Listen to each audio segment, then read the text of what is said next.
Je suis Sarah, la maman de David, autiste. Je suis aussi l'administratrice du groupe Autisme et mode de vie sur Facebook. C'est un groupe qui me permet de valoriser mon fils David.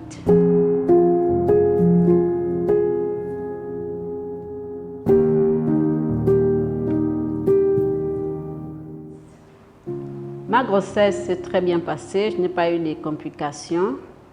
Mais par contre, lorsque David a eu 1 an, je trouvais qu'il était différent parce qu'il ne soutenait pas mon regard, il ne réagissait pas à l'appel de son prénom et il ne supportait pas certains programmes télé.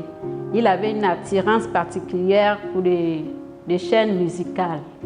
Mais c'est à 3 ans qu'il a été diagnostiqué autiste, à l'âge de 3 ans.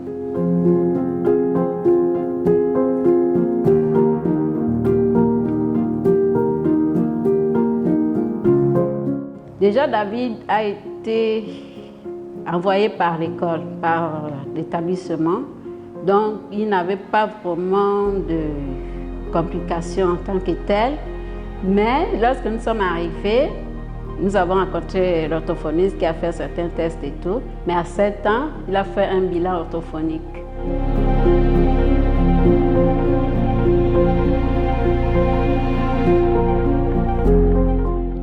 Déjà, comme certains membres de la famille avaient des préjugés par rapport à son comportement, donc l'annonce n'a pas réellement été faite.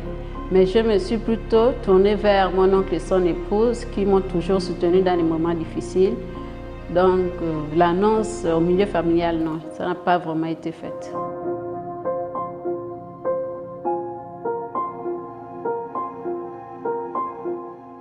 Pour moi, l'autisme, c'est un trouble de langage, parce qu'on remarque qu'un enfant ne parle pas, qu'on trouve qu'il est différent. C'est aussi un trouble de comportement, parce que David, par exemple, il ne se comporte pas comme tous les enfants. Moi, j'ai la chance de coacher d'autres parents d'enfants différents. Donc, il m'arrive d'observer le comportement de leurs enfants. Par rapport à cette comparaison, je trouve que l'autisme de David est léger.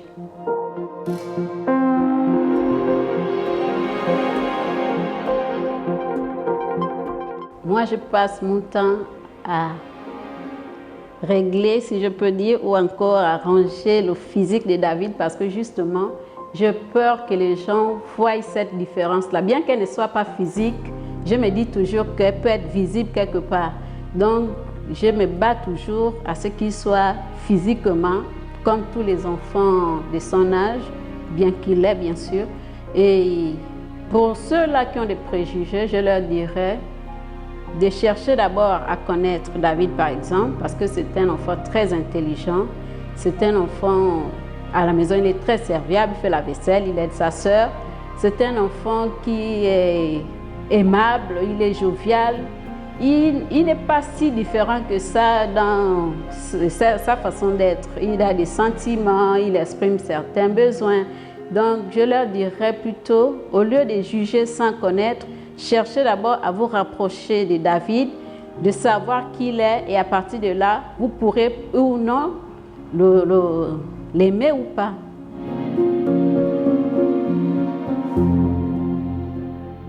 Ce qui est difficile dans l'autisme de David, pour moi, c'est de savoir, de me dire peut-être qu'il ne fera peut-être rien de sa vie et de se dire que certaines personnes vont toujours le juger par rapport à ce qu'il est. Parce que l'autisme, c'est ce qu'il est, ce n'est pas une maladie. C'est son identité à lui, l'autisme. Donc, quand je vois les gens le traiter de malade ou d'autres choses,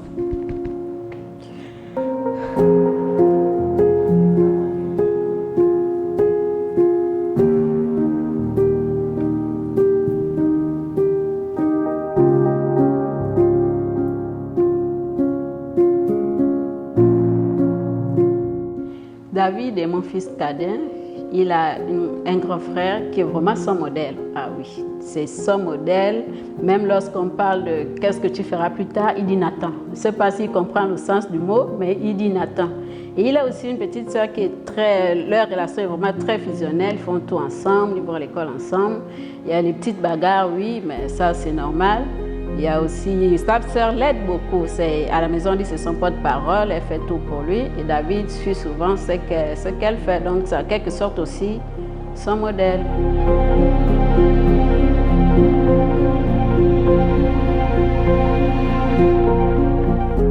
David est suivi par le docteur Andrea, qui est orthophoniste, et par toute l'équipe du cabinet L'Envol. David a commencé sa prise en charge à l'âge de 3 ans et aujourd'hui, il est toujours au cabinet L'Envol où il vient une fois par semaine.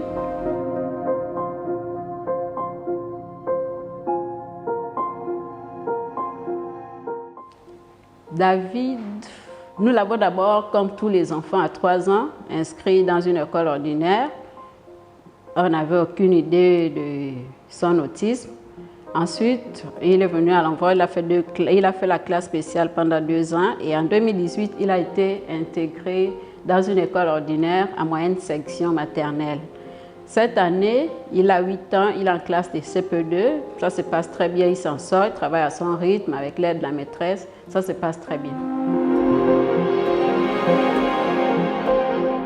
Non, David n'a pas d'AVS. David, c'est justement la maîtresse. Comme dans sa salle, il y a 2 maîtresses. Donc, il y a une qui est pratiquement chargée de veiller sur David et il y a l'autre qui s'occupe des autres élèves parce que c'est une classe d'à peine 10 élèves. David aime beaucoup la musique. Bien qu'il touche un peu à tout, mais il aime beaucoup la musique. C'est un chanteur, c'est un danseur. Il aime la musique, il s'intéresse aussi à la cuisine, il m'aide en cuisine aussi, quelquefois. Mais j'ai peur parce que je me dis que quand je ne serai pas là, il pourra peut-être allumer le feu ou je ne sais pas, mais il m'aide souvent en cuisine.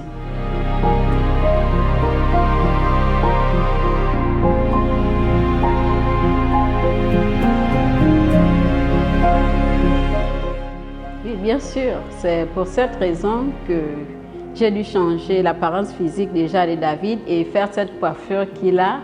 C'était pour sensibiliser les jeunes d'abord et ensuite certains parents parce que en voyant David aujourd'hui, ils trouvent que David, c'est un enfant star, si je peux dire ça comme ça.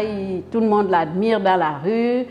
Certes, il y a certains à qui ça ne passe pas vraiment parce qu'ils disent que c'est une coiffure pour voyous et tout, mais ça passe plus au niveau des mineurs. Les mineurs l'ont beaucoup accepté et c'est ce qui fait que son grand frère a enfin trouvé une place, la place qu'il n'avait pas par exemple parce qu'il n'avait pas d'amis.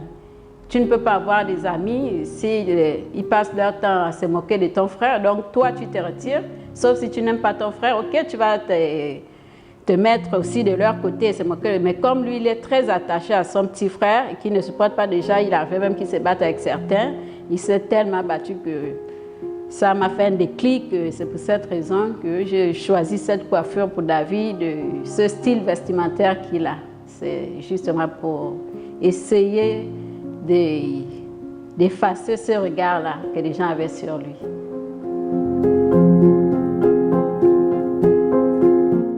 Je leur dirais d'abord que l'autisme n'est pas une maladie, ça ne se guérit pas.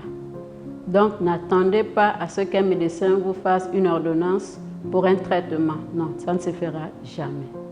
L'autisme, c'est ce qu'il est et c'est ce qu'il sera. Battez-vous plutôt pour qu'il soit autonome. Certains parents cherchent d'abord le langage. Le langage n'est pas important. Cherchez d'abord l'autonomie. Parce que lorsqu'un enfant est autonome, il est capable de vivre en liberté dans la société. À l'école, par exemple, s'il n'est pas autonome, il ne sera peut-être pas accepté parce qu'il ne fera rien de lui-même. Par contre, s'il est autonome, il aura sa place. Donc, cherchez d'abord l'autonomie avant le langage.